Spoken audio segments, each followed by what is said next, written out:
Good morning students. Class 3 में हम लोगों ने फर्स्ट चैप्टर में the shape and the size of the अर्थ हम लोगों ने पृथ्वी के शेप और साइज के बारे में पढ़ा। अब सेकंड चैप्टर में हम लोग पढ़ेंगे appearance of the earth. Students, जैसे हमारा और आपका यहाँ अपीयरेंस हुआ, उसी तरह से सबसे पहले इस पृथ्वी का अपीयरेंस हुआ, अपीयरेंस ऑफ द अर्थ। आगे देखेंगे, we can not see the whole earth at the same time. हम एक समय में पूरी पृथ्वी को नहीं देख सकते। Important matter because it is very big, क्योंकि यह बहुत बड़ी है। Globe is a ball type thing. Globe क्या है? एक गेंद के आकार का वस्तु है। Globe is a ball type thing. Globe क्या है? गेंद की आकार का वस्तु है। It is known as the model of the earth, जिसे हम पृथ्वी के मॉडल के रूप में जानते हैं। We can see a map on it. जब हम इसे मानचित्र पर देखते हैं, it shows the land and water part of the earth. या पृथ्वी पर क्या दर्शाता है? पृथ्वी पर भूमि वाले भाग को और पानी वाले भाग को दर्शाता है। If we stand before a globe, यदि हम ग्लोब के पहले खड़े होते हैं, we can see the half part of it. केवल इसके आधे भाग को हम देखते हैं। We will have to turn और स्पिन इट। जब हम इसे घुमाते हैं, इसके धुरी को घुमाते हैं और इट्स एक्सिस, इसके एक्सिस पर it represents the model of the whole earth. यह क्या प्रदर्शित करता है या क्या दर्शाता है? पूरे पृथ्वी के मॉडल को दर्शाता है। स्टूडेंट, अब हम एक्सपेरिमेंट को देखेंगे। Students, look here. We take globe and take a torch. We take a torch and switch on it through the beam of light on the globe. We observe that the half part of the globe shines and the half behind it lives in dark. Similarly, सामान्यतः the half of the earth's surface which gets the sunlight observes daytime, while other half which does not get sunlight observes night. Thus the day and night occur. आगे बढ़ते हैं students.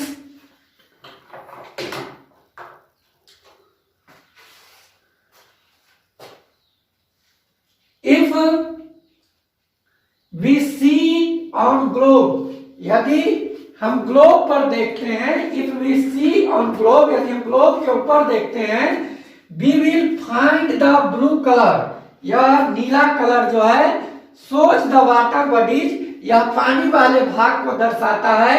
And the brown colour, और ये जो brown colour है, shows the various land forms of the अर्थ, और पृथ्वी के बहुत सारे हमारे भूभाग को दर्शाता है। पानी वाले भाग को छोड़कर यह पृथ्वी पर अन्य भूभागों को दर्शाता है।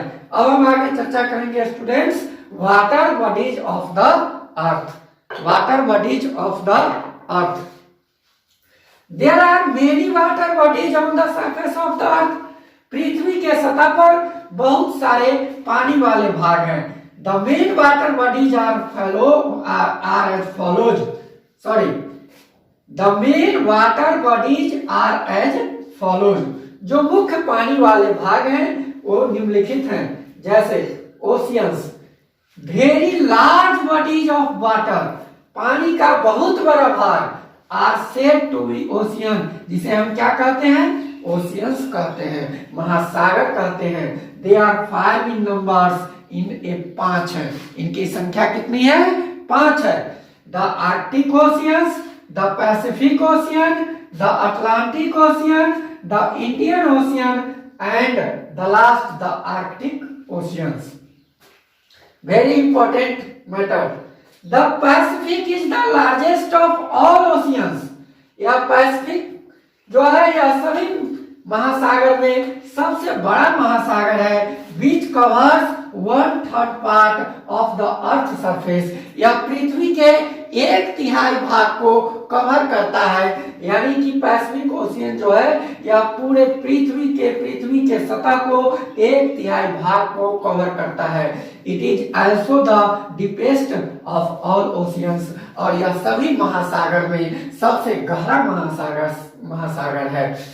The Arctic Ocean is the smallest ocean in the world। पूरे विश्व में आर्कटिक ओशियन सबसे छोटा महासागर है। अब हम आगे बढ़ेंगे बच्चों। महासागर के बाद समुद्र पर, खाड़ी पर, झील पर। The sea, the smaller water body than the ocean is known as the सी।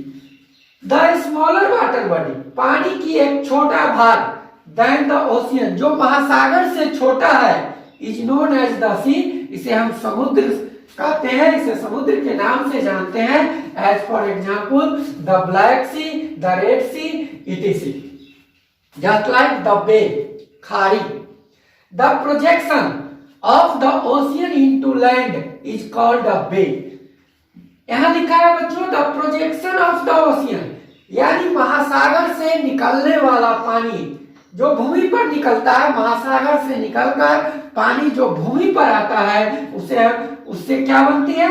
खाड़ी बनती है। As for example the Bay of Bengal, the Bay of Mannar, etc are in India. The lake, झील। The lake is island body, यह द्वीप है of standing water, यानी जहां पानी रुका रहता है, पानी का ठहराव होता है, इसे हम क्या कहते हैं? झील कहते हैं। As for example the Mansarovar, the Wular and the Dal lakes are in India.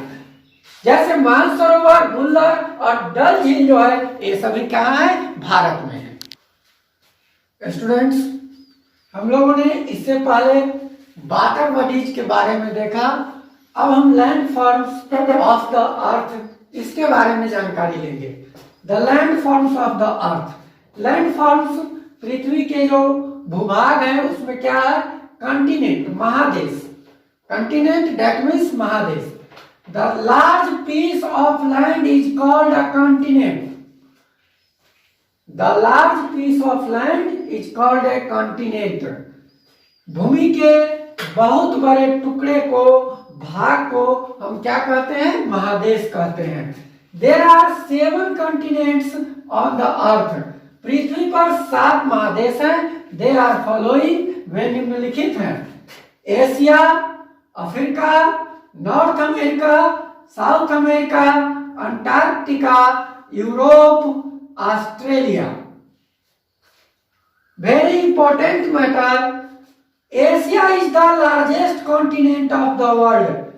Asia जो है वह विश्व में सबसे बड़ा महादेश है। वहीं Africa dark and second largest continent of the world, जबकि अफ्रीका विश्व में दूसरा महादेश है। वहीं Australia smallest continent of the world. Australia जो है वह विश्व का सबसे छोटा महादेश है। Students, BVI, very important matter. Eurasia is made of combining by Asia and Europe continent। हम लोगों ने 7 कॉन्टिनेंट के बारे में पढ़ा, लेकिन एक यूरेशिया, यह क्या है? यह किन चीज कहां से बना हुआ है? इसका निर्माण कैसे हुआ है?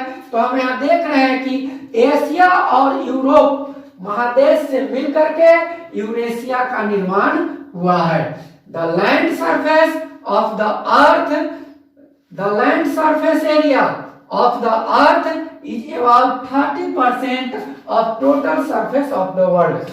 विश्व के पूरे भूभाग का 30% जो है वह क्या है? पृथ्वी पर लैंड सरफेस है, भूभाग है। India lies in Asia. Bharat जो है वह एशिया महादेश में है। Andaman and Nicobar is an island. Andaman और निकोबार द्वीप है। अब हम पढ़ेंगे पेनिनसुला, उपद्वीप। ये तो द्वीप थे, अब हम उपद्वीप के बारे में पढ़ेंगे। The land, what is peninsula? The land surrounded by water from 3 sides. पृथ्वी का वह भूभाग जो 3 ओर से पानी से घिरा रहता है उसे हम क्या कहते हैं? पेनिनसुला कहते हैं, उपद्वीप कहते हैं। India is a peninsula, India भी एक क्या है? उपद्वीप है। Note, India is surrounded by Arabian Sea in the west, पश्चिम में यह अरब सागर से, bay of Bengal in the east, और पूरब में या बंगाल की खाड़ी से, and the Indian Ocean in the south, और दक्षिण में यह हिंद महासागर से घिरा हुआ है। Thanks the